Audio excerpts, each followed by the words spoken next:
میں ویزا نکل جائے میں ان کے در پہ پہنچوں اور دم میرا نکل جائے. مجھے گونگا بنا دے اے خدا شہر مدینہ میں کہیں منہ سے نہ کوئی بے ادب جملہ نکل جائے. مجھے گونگا بنا دے اے خدا شہر مدینہ میں کہیں منہ سے نہ کوئی بے ادب جملہ نکل جائے. امام احمد رضا خان ایک اشارہ آپ فرما دے تو سر سے دشمنان دین کے بھیجا نکل جائے. امام احمد رضا خان ایک اشارہ آپ فرما دے تو سر سے دشمنان دین کے بھیجا نکل جائے. یہ سچ ہے کہ حضرت علامہ سید عاصم میاں فرما رہے تھے وہ میدان کربلا کا وہ میدان نہیں جہاں جنگ ہوئی تھی بلکہ وہ میدان وہ ہے کہ جہاں ظلم ہوا تھا. جہاں جنگ کی بات ہے تو سرکار امام حسین کے غلام اشارہ کر دے تو زمین آسمان بن جائے. شاعر کہتا ہے یہ کیا ہے اگر عزم کی میراث نہیں ہے. ہاں خیریت ظلم و جفا آج نہیں ہے.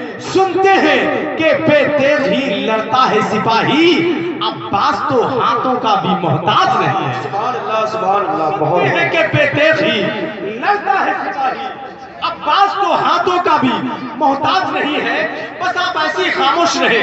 میں سمجھ رہا ہوں آپ کی خاموشی کو دیکھ کر کہ میں بہت اچھے شعر پڑھ رہا ہوں. یہ آپ کی خاموشی بتا رہی ہے کہ بہت اچھے شعر میں پڑھ رہا ہوں. ایک شعر میں اور پڑھتا ہوں. محبت و احترام کے ساتھ بیٹھے کوئی بات نہیں. محفل مصطفیٰ میں ایک شخص خاموش بیٹھا تھا. اس سے پوچھا خاموش رہنے کی وجہ.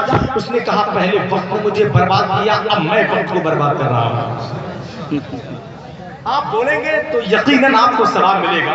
روم میں روم کے پادری ایک مرتبہ ایک شخص کو بہت مار رہے تھے. اسی سائڈ سے ذوالنون مصری گزرتے. کہتے ہیں کیوں مار رہے ہو؟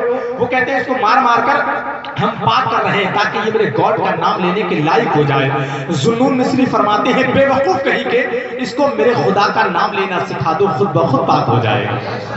تو دل اور دماغ کی پاکی کے لیے ہمیں کیا کہنا ہے؟ سبحان اللہ.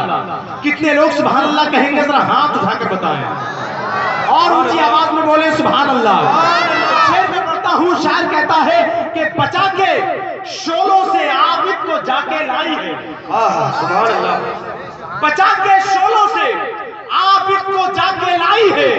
کمر پہ بارے امامت اٹھا کے لائی ہے. سبحان اللہ. شعر ایسا ہے اگر پتھروں کے دیار میں پڑھ دیا جائے تو وہاں سے بھی سبحان اللہ کی صدائیں آئیں. آپ پوری زندگی کے ساتھ بیٹھے ہیں تو اپنے زندہ ہونے کا ثبوت سبحان اللہ کہہ کر اپنے ہاتھوں کو اٹھا کر دینا ہے کہ بچا کے شولوں سے عابد کو جا کے لائی ہے. کمر پہ بارے امامت اٹھا کے لائی ہے. اور علی کی بیٹی کو جھک کر سلام کر اسلام تیری امانتیں گھر تک پہنچا کے لائی.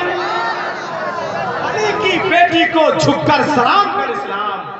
علی کی بیٹی کو جھک کر سلام کر اسلام تیری امانتیں گھر تک بچا کے لائی ہے. اور جب وہ قافلہ ملک شام میں پہنچتا ہے دربار شام میں پہنچتا ہے تو شاعر کہتا ہے کہ عابد کا وہ جلال تھا دربار شام میں. جتنے لوگ پڑھے لکھے شعر کو سمجھیں گے عابد کا وہ جلال تھا دربار شام میں. حاکم یہ پوچھتا رہا بیمار کون ہے. عابد کا وہ جلال تھا دربار شام میں. حاکم یہ پوچھتا رہا بیمار کون ہے. اب آئیے حضرات ملک ہندوستان کا وہ چہکتا ہوا لہجہ جو کسی شہر کے آپ جانتے ہیں جب لوگ مکانوں میں ہوتے ہیں تو وہ مکانوں میں بولتا ہے. لوگ دکانوں میں ہوتے ہیں تو وہ دکانوں میں بولتا ہے. لوگ روڈوں پر چراہوں پر ہوتے ہیں تو وہ لوگوں کی جیبوں میں بولتا ہے. جس کو شہنشاہ ترنم مالک ترنم بلبل باغ مدینہ بڑے بھائی عقیل الرحمان مراد آبادی کے نام سے یاد کیا جاتا ہے.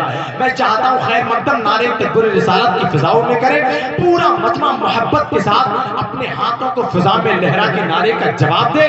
نعرہ تکبیر ماشاءاللہ. نعرہ رسالت نعرہ غوثیہ شہید اعظم کانفرنس مسلک اعلی حضرت سرزمین میاں والی سکھیا. نعرہ تکبیر.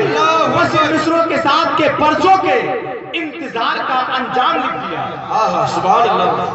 برسوں کے انتظار کا انجام لکھ دیا. کاغذ پہ شام کاٹ کے پھر شام لکھ دیا. برسوں کے انتظار کا انجام لکھ دیا، کاغذ پہ شام کاٹ کے پھر شام لکھ دیا، اور بکھری پڑی تھی کانچ کی ٹکڑی زمین پر، ترتیب دے کے میں نے تیرا نام لکھ دیا۔ سبحان اللہ۔